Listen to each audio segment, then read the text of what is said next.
أعوذ بالله من الشيطان الرجيم. بسم الله الرحمن الرحيم.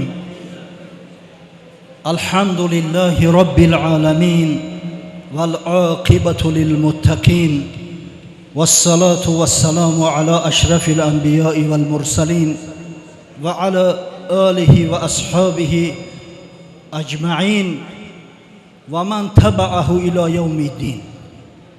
اللهم لك الحمد أنت قيم السماوات والأرض ومن فيهن، ولك الحمد لك ملك السماوات والأرض ومن فيهن، ولك الحمد أنت نور السماوات والأرض، ولك الحمد أنت ملك السماوات والأرض، ولك الحمد أنت الحق ووعدك الحق ولقاؤك حق وقولك حق والجنة حق والنار حق والنبيون عليهم الصلاة والسلام حق ومحمد صلى الله عليه وسلم حق والساعة حق.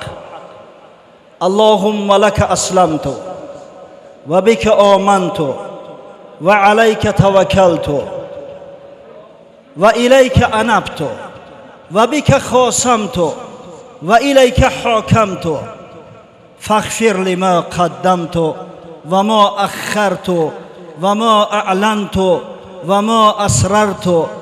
أنت المقدم وأنت المؤخر، لا إله إلا أنت، لا إله غيرك. اما بعد، السلام علیکم و رحمت الله و برکاته. برادران عزیز گرامی من، مهمانان خانه خدا، شخصان عزتمند با آبرو و عزت که از آمدن ماه شریف رمضان بسیار خوش و خرسند گشته بودید و امروز بر رفتن ماه شریف رمضان یک غم و غصه، البته اگر چند با آمدن عید خوشنودی رم داریم، ما شما را فرا گرفته است. خوشا به حال تو.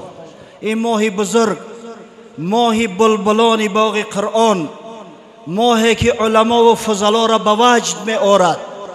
این ماه بزرگی که مسلمانای واقعی هر سال به صبرانه منتظرش می ایستند و پزمانش می شوند تا سال آینده.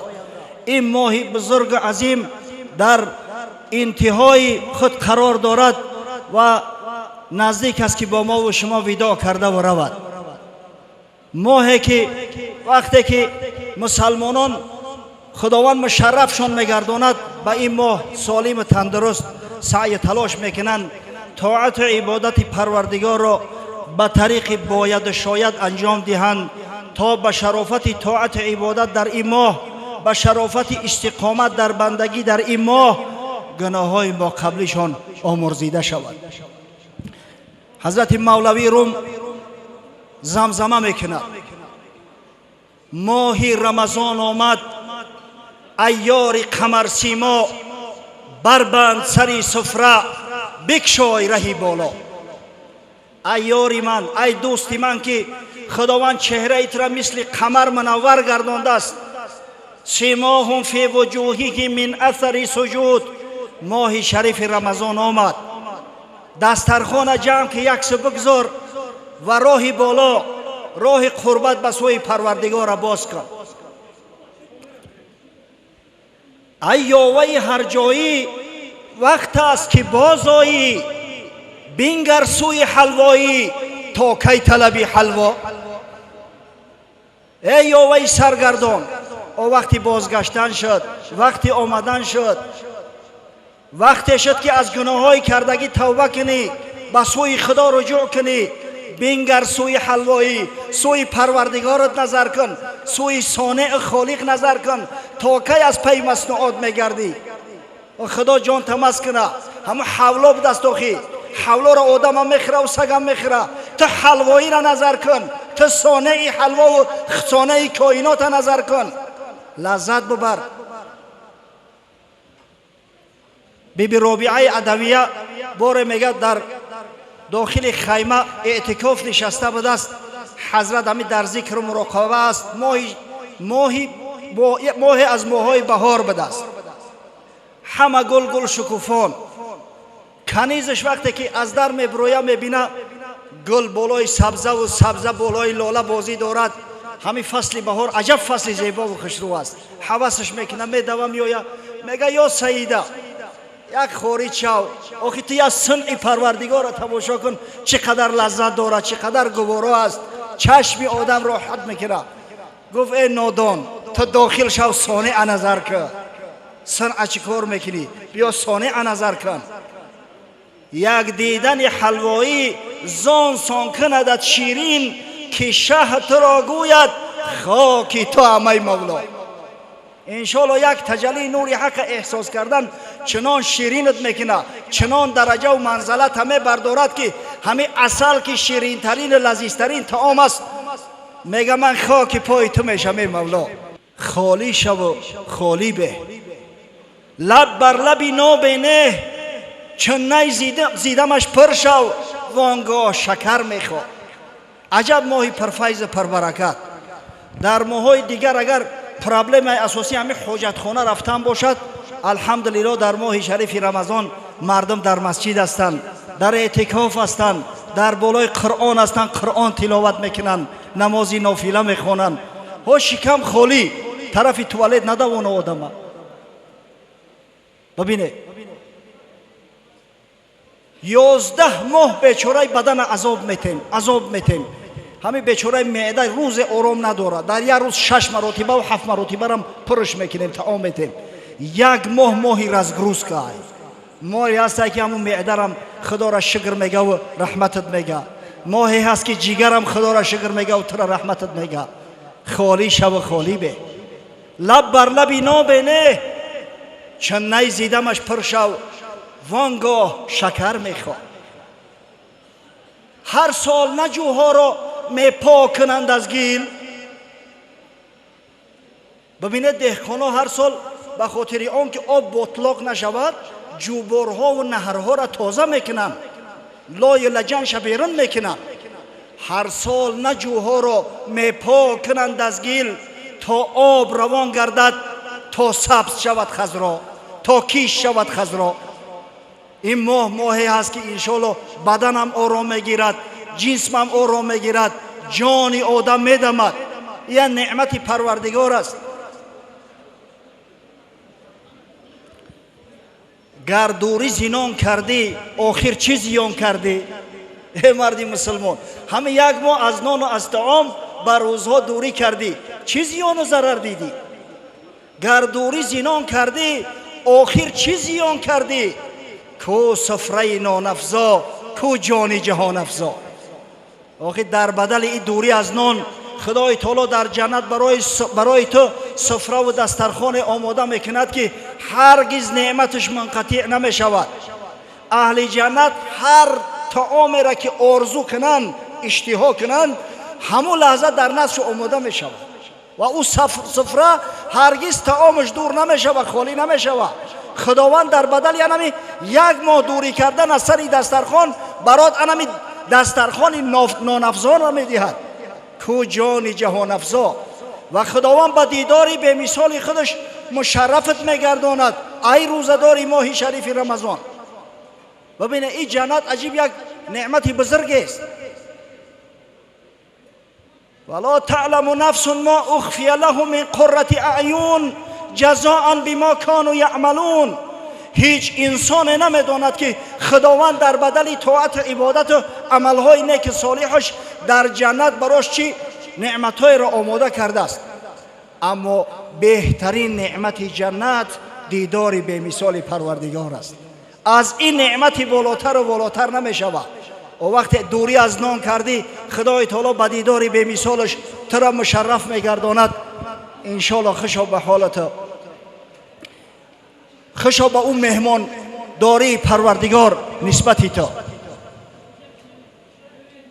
در خبر از صهیب رومی روایت میکند اذا دخل اهل الجنة الجنة یقول رب تبارک و تعالی تريدون شیئا ازیدکم.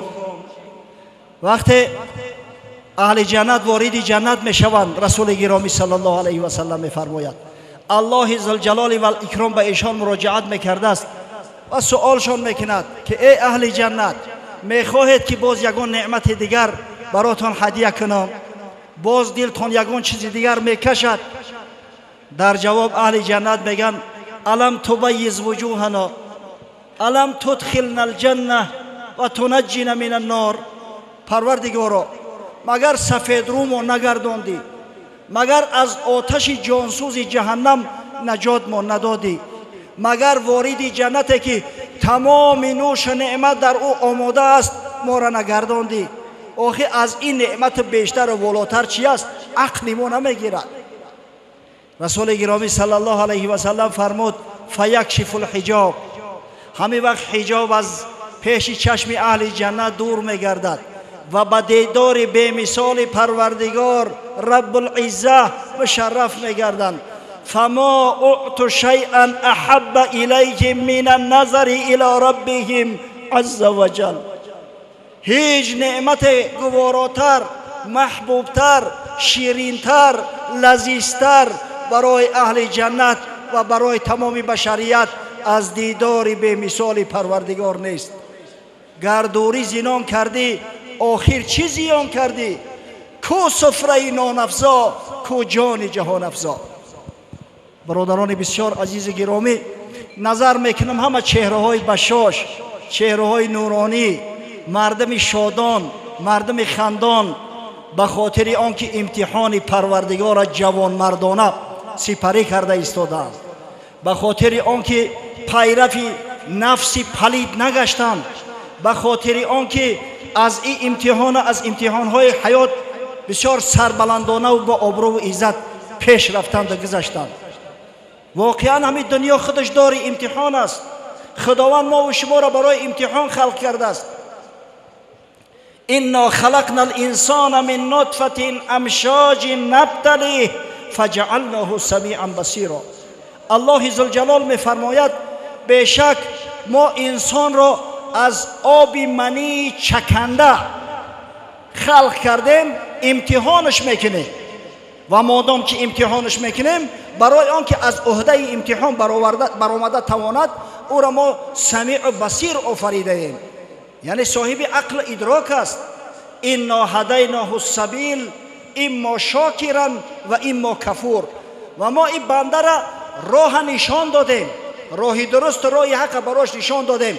یا این بنده از امتحان سربلندانه میگذرد، شکرگزاری نعمت پروردگار را انجام میدهد و به جوار رحمت پروردگار واصل میشود، یا کفران نعمت میکند، به دست خود در این رحمت، در این جنت برای خود میبندد این بی سعادت و به نعمت پروردگار کافر میشود و کفر میورزد.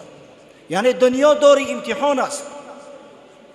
حین امتحان یکرم المرء او یهان.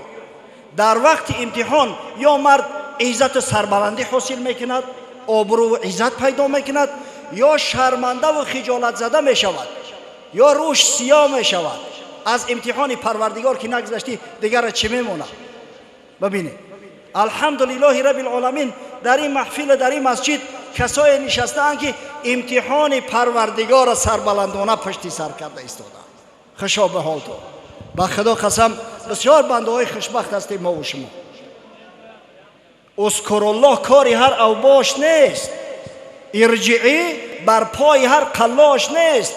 این امتحان پشت سر کردن کاری هر اوباش نیست. خداوند به هر کس این را نصیب نمیگرداند. به حلوا گفتن دهن شیرین نمی شود. مسلمان امت محمد صلی الله علیه و سلم یک صفت است، صفتی به نهایت بزرگ است، یک جاه است، یک مرتبه و منزلت است. این یک عنوان است، عنوان فخری با یک دعوا که الحمدلله من مسلمان هستم، الحمدلله من امت محمد صلی الله علیه و سلم هستم.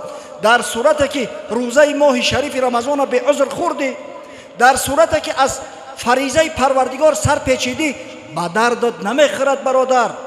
در این صورت یک مشک خالی دعوایی هستی، خلاص چیزی دیگری نیستی. حضرت مولوی قصه میکند در مثنوی شریف، سوی دلاک بشد قزوینیه، سوی دلاک بشد قزوینیه، که کبودم کن، که کبودم زن بکن شیرینیه. یک قزوینی میگه نزدی دلاک برود. دلاک یک اصطلاحی هست که هم مساجیست فرو میگیره، هم نکلکزنه. ولی هم یک فعلی بد برمده است امروز متاسفانه مردها و زنها تاتویروفکا میزنن. همین پوستی نازنینی را که خدا براشو داده است، پوستی را که این انسانیت تا به امروز هیچ یک متریال شبیه به پوست اختراع کرده نمیتونن، همه عاجز هستند. بعضی بدبختایی هستند که همین نعمت پروردگار را میگیرن برنگ جزیرباد میکنن، از سرشون سبیل میمونن. همین بدبختا در زمانهای پیش هم بدن، نه کلکزنا، اینا را دلاک میگفتن. دندانکن هم با نام دلاک یاد میشود. یک قزوینی واهیمه هوای دهن، این بدبخت این قزوینی ها همین اکثرشو هوای دهن بدیان.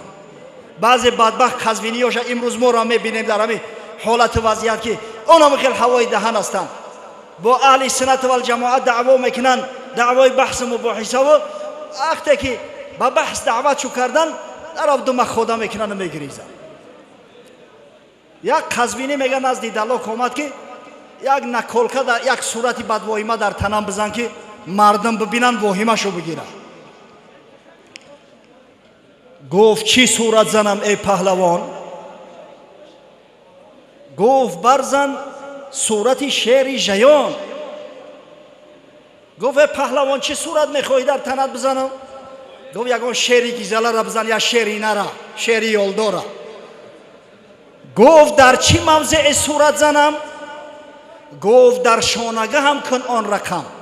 در کجا؟ گفت نکلکه را بزنم، همین تاتویروفکا را در کجای بدنت بزنم؟ گفت در شانه هم، در حلقم. چون که آن سوزن فرو کردن گرفت، درد آن در شانگه مسکن گرفت. پهلوان در ناله آمد. این مردک هم در زمین خوابش کرده، سوزن نگرفت، سوزن دغلا پوستی بدنش ایلا سوراخ کرده و رنگ ریختن گرفت. پهلوان واهیمه در ناله آمد، داد فغانش برآمد.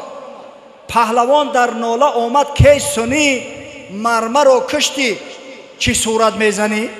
اخوان آباد گفت کشتیم، تو قصد ایمن گرفته استی ای سنی؟ گفت آخر شیر فرمودی مرا. او گفت خدا دعوا کرده که صورت شیرم بزن، شیر کشیده استم. گفت آخر شیر فرمودی مرا. گفت از چی عزم کردی ابتدا؟ گفت از دمگاه آغازیده ام. گفت از کدام عزمش سر کردی شیر را؟ گفت ایمی دم شوخی، صورت ای کنش نستش سر میکنن. گفت ای دم سر کردم. گفت از دمگاه آغازیده ام. گفت دم بگذار ای دو دیدم. گفت گم که دم در کار نیستی، شیر به دم هم میشود، یکان جای دیگه شب بزن. جانب دیگر بکردان مرد زخم، به محابا به مواسای و رحم. بانگ زد او کینچی اندام است از او، بانگ زد او کینچی اندام است از او. گفت این گوش است مردی نکو. این سوزن گرفته ای دیگه جا سر کرد. با وقت جانش تنگی کرد با داد و فغانش برآمد. ای بچه ایجاش که جاهای؟ گفت این گوشاش ای بولاش سر کردم آخی. گفت تا گوشش نباشد ای حکیم، گوش را بگذار و کوتاه کن گلیم. دفعش که گوشش در کار نیست، گفت کوتاه ترش بگی، شیر به گوش هم میشود، باقی مانده شب بکش. جانب دیگر خلیش آغاز کرد، باز قزوینی فغان را ساز کرد که این سوم جانب چی اندام است نیست. وقتی با طرف دیگر سوزن زنی را سر کرد، این جوان امر با داد و وایه برداشت. ای بچه با کی جاش رفتی؟ کجا را زدستی؟ که این سوم جانب چی اندام است نیست. گفت این است اشکم شیر عزیز. گفت ای پایان سر کرد مخی شکمش زدستم. گفت تا اشکم نباشد شیر را، گشت افزون درد کم کن زخم ها. دفعش که گفت شکمش در کار نیست، کشتی می مردک، جانم تنگی کرده است، کوتاه ترش بگی دفعش که مردو. خیره شد دلاک پس حیران بماند، مدت انگشت در دندان بماند. بر زمین زد سوزن از خشم استاد، گفت در عالم کسی را این فتاد. حیران شدی بیچاره دهنش کندگی، ای خشم و غضب سوزن میگه گرفت در زمین زد که در دنیا همینطوری کورا میشید است. شعری بیگوش و سر و اشکم کی دید؟ این چنین شعر خدا خود نافرید. ای ناشکری تا بکنم که همین شعر بیگوش و سر و شکم میشید است. خداوند اینطوری مخلوق خلق کردگی نیست. چون نداری طاقتی سوزن زدن، از چنین شعر ژیان پس دم مزن. آخه هنر که نداری چی دعوا میکنی ناشکری جوا؟ بگو صورتی یا پشه بکش، صورتی یا زنبور بزن، ترچی و دعوای شعر ژیان کردن چی؟ ای برادر صبر کن بر زخمی نیش، تا رهی از نیش نفسی گبری خیش. ای برادری مسلمان تو صبر کن، انشالله زخمی نیشه بکش.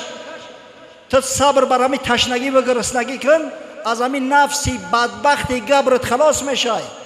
هر کی مرد اندر تنی اون نفسی گبر، مروه رو تابع شوند خورشید ابر. مروه رو فرمان برند خورشید ابر. کسی که همین نفسی پلید اگر سرنگون کرد، خشا به حالش که انشالله خورشید ابر فرمان رواش میشوند، تابعش میشوند.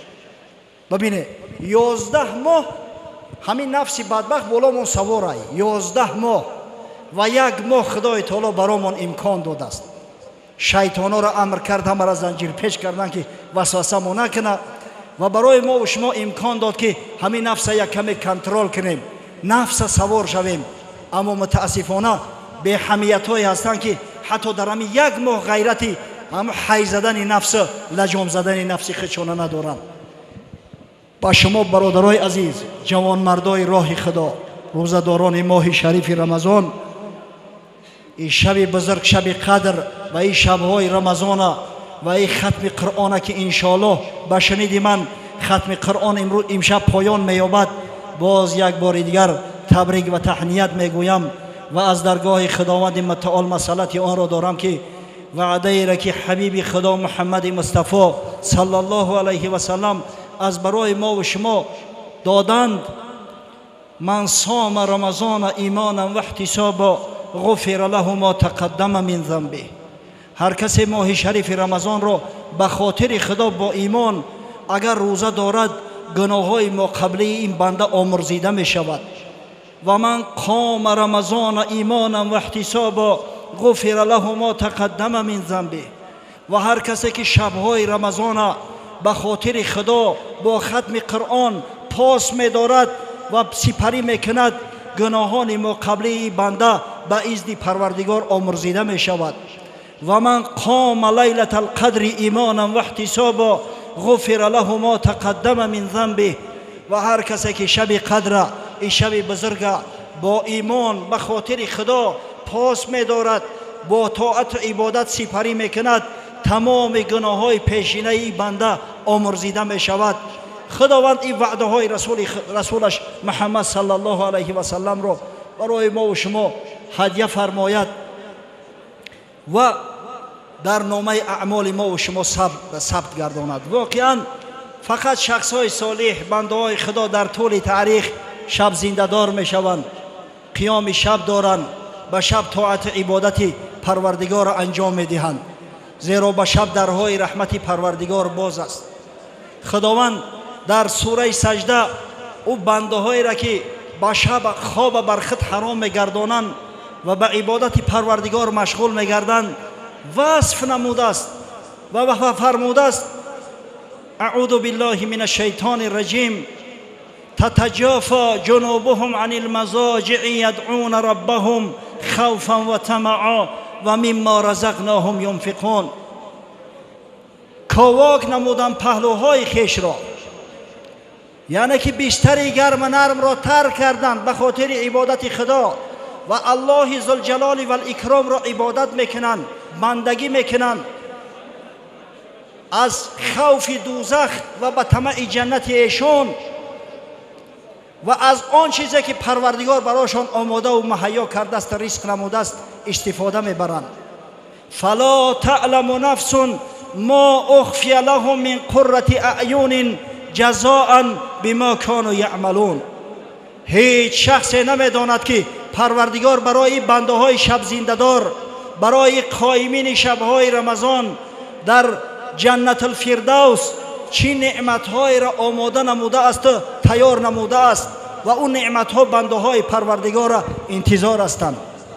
افمن کان مؤمنا کمن کان فاسقا لا یستوون. آیا کسایی که مؤمن حقیقی هستند، آیا کسایی که فرمان خدا را میبرند، آیا کسایی که سرسپرده فرایض پروردگار هستند و از نواهی اجتناب می‌ورزند، آیا اینا با فاسقا برابر هستند؟ هرگز برابر نمیشوند. بد میکنی و نیک طمع می‌داری، هم بد باشد سزای بدکرداری. با آنکه خداوند کریم است و رحیم، گندم ندهد بار چه جو میکاری. الحمدلله رب العالمین. اینجا قائمین شب‌های رمضان جمع آمده اند و من میدانم که این مسجدی هست که هیچ وقت ختمش از 2 ساعت کمتر ادامه نیافته است و من میدانم که به این مسجد مردای صالح، جوانای صالح، مسلمانای صالح به خاطر گوش کردن قرآن عظیم شأن میآیند. خوشا به حال تو. الحمدلله رب العالمین. این عادت مردای صالح است در همه عصر زمان. حضرت ابی امامه باهیلی صحابی پیامبر صلی الله علیه و سلم روایت میکند از رسول گرامی صلی الله علیه و سلم که حضرت فرمود علیکم بقیام اللیل فانه دأب الصالحین قبلکم. بر شما باد ای بندگان خدا قیام شب، زیرا این عادت مردای صالح قبل از شماست، زیرا این عادت پیغمبران است، عادت اولیاء الله است، عادت صدیقین است و هر کسی که این کار انجام میدهد انشاءالله او وارث پیغمبران است، انشاءالله او وارث اولیاء الله است. علیکم بقیام اللیل فانه دأب الصالحین قبلکم و هو قربة الی ربکم و تکفیر للسیئات و منهات للإثم. و این قیام شب از برای شما قربت به سوی پروردگار است، یعنی به پروردگار رب العزت شما را قریب میگرداند و سبب کفارت گناهان شما و محو شدن سهو و خطاهای ما و شما میگردد. انمی قیام شب. خواب را بگذار امشب ای پسر، یک شب بر کوی بیخوابان گذر. از برای خدا ای مردی مسلمان، ای فرزندی مسلمان، یک شب ای بحر خوابت بگذر، یک به کوی بیخوابه و مردای خدا نظر کن. بنگر ایشان را که مجنون گشتند، همچه پروانه به عشقش کشتند. دوستای خدا را ببین که به شب عبادت خدا میکنند. رسول گرامی صلی الله علیه و سلم به شب وقت در قیام ایستاد، زانوهای مبارکش ورم میکردند.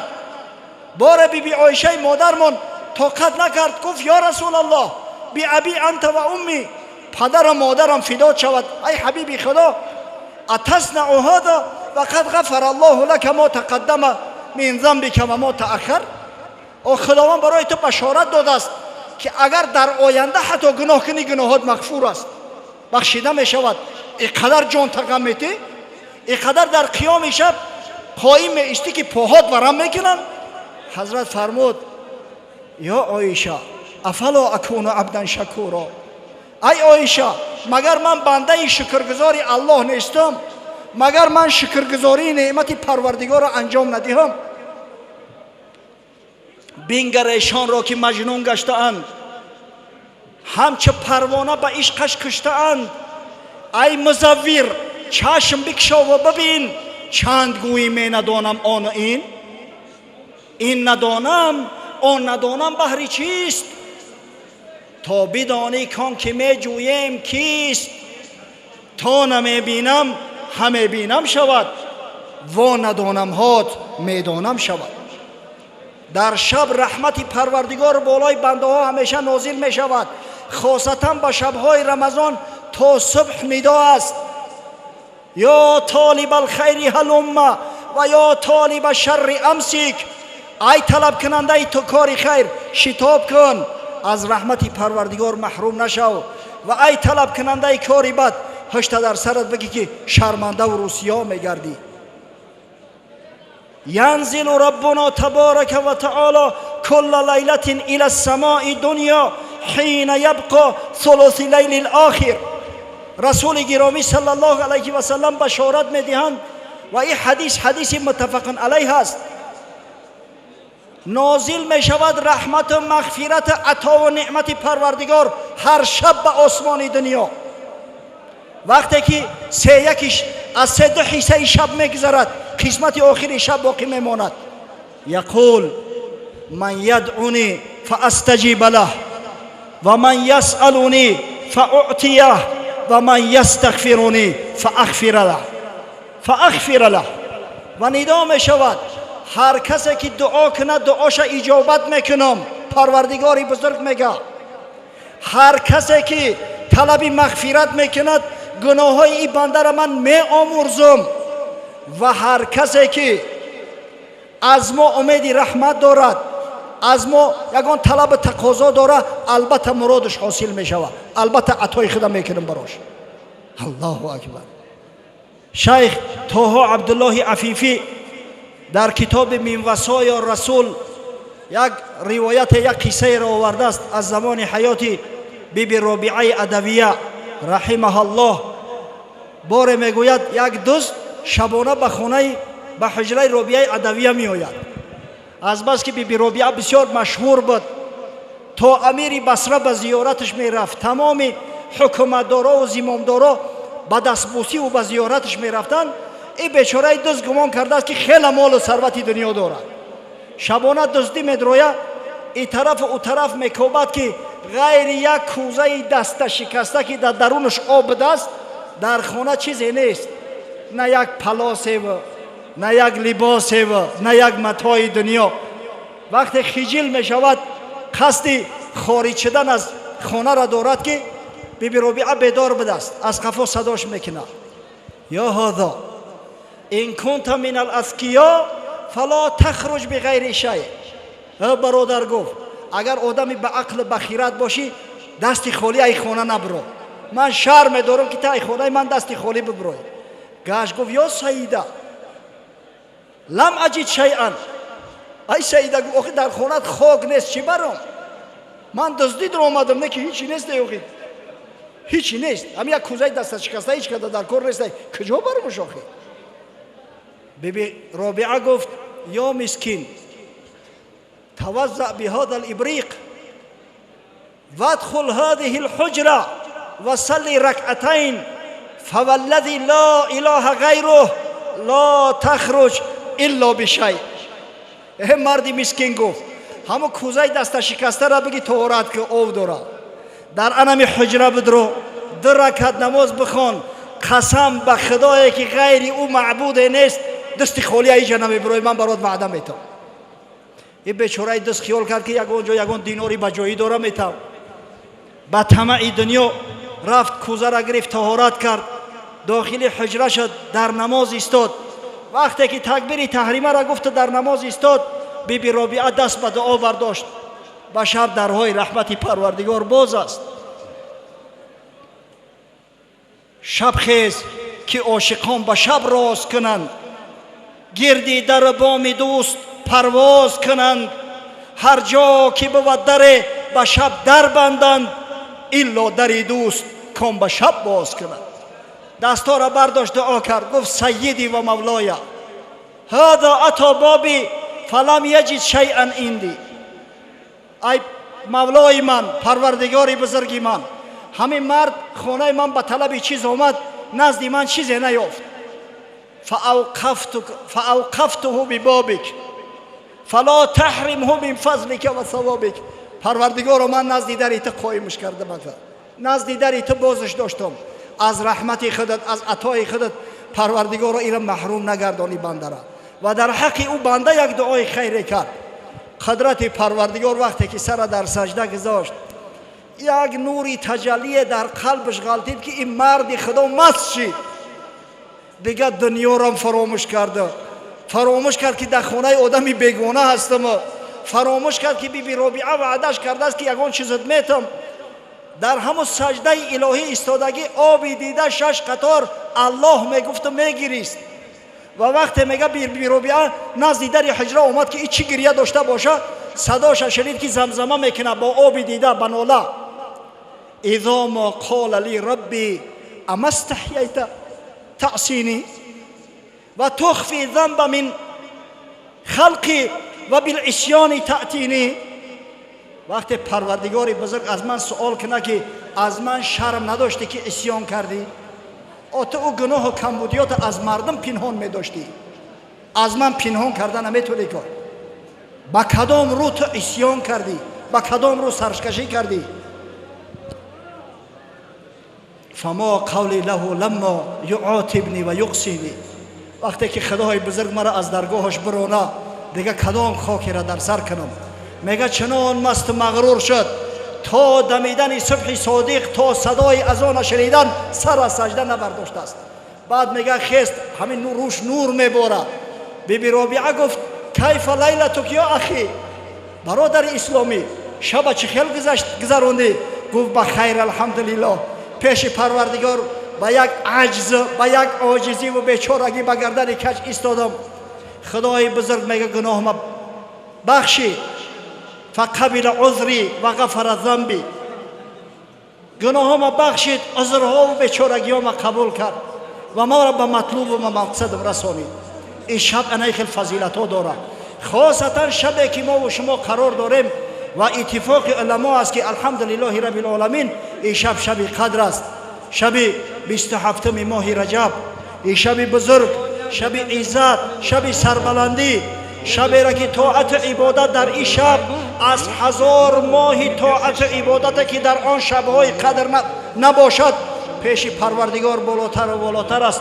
برای یکایک شما تبریک و تهنیت میگویم و از درگاه خداوند متعال مسئلت آن را دارم که این شب قدر برای ما و شما مؤمنان، برای روزه‌داران ماه شریف رمضان، برای قائمین شب‌های رمضان به ختم قرآن، شب مبارک، شب قدر شناسی و قدردانی، شب مرتبه و منزلت گرداند. بسیار خواهش میکنم برادرای عزیز کوشش کنید، همین یک شب است. یک شب روز کردن هیچ اشکال نداره. آخه الحمدلله مردایی هستند که تمام رمضان به بیداری میگذرونن شباشا، زیرا این غنیمت است و این شب شبی هست که از 1000 ماه طاعت عبادت بالاتر است. شبی هست که تا دمیدن صبح ملائکه های رحمت پروردگار تحت سروری جبرئیل امین علیه السلام در زمین هستند و به بندگان خدا سلام عرض میکنند، به بندگان خدا عرض درود و پیام میکنند. شب چنین در 7 آسمان به رحمت باز، ز خویشتن نفس ای پسر به حق پرداز. چه روزها به شب رفت در هوا و هوس، شب بروز کن آخر به شکر و ذکر نماز. همین قدر شبها را به بیهوده گذرانیدیم، عمر به بیهوده رفت. آخه همین یک شب است از برای خدا، همین شب به شکر و ذکر نماز بگذار. مگوی شب به عبادت چگونه روز کنم، محیب را ننماید شب وصال را روز. بهانه نکن که بچه یک شب تا سحر من چخیل میکرده باشم. دعوای محبت داری برای محیب، شب وصال دراز نیست. همیشه بچه را شب اول بپرسه خواب شو میبره. یگان لوندی متهم مردنی بابش نباشه دیگرش خواب نمیبره در شب اول شب وصال. و دعوای محبت خدا میکنی همین یک شب قدر شناسی چی مشکلی داره؟ کریم عز و جل غیبدان و مطلع است، گرش بلند بخوانی و گر به خفیه و راز. سری امید فرو دار روی عجز بمال، بر آستان خداوندگاری بنده نواز. انشاءالله وقتمون به آخر رسید، وقتی شروع نماز فرض خفتن ختم قرآن سر شده است. انشاءالله بسیار خواهش میکنم نماز خوانده پراکنده نشوه. دوستان خدا عزیزا، علمای مشهور کشور همه در این محفل خیر شرکت دارند. انشاءالله همه صحبت میکنن و ما و شما انشاءالله باید که هرچی بیشتر و زیادتر امشب فیض بگیریم. ربنا افتح بیننا و بین قومنا بالحق و انت خیر الفاتحین. اللهم بارك لنا شهر رمضان و لیلة القدر برحمتك یا ارحم الراحمین. سلامت باش.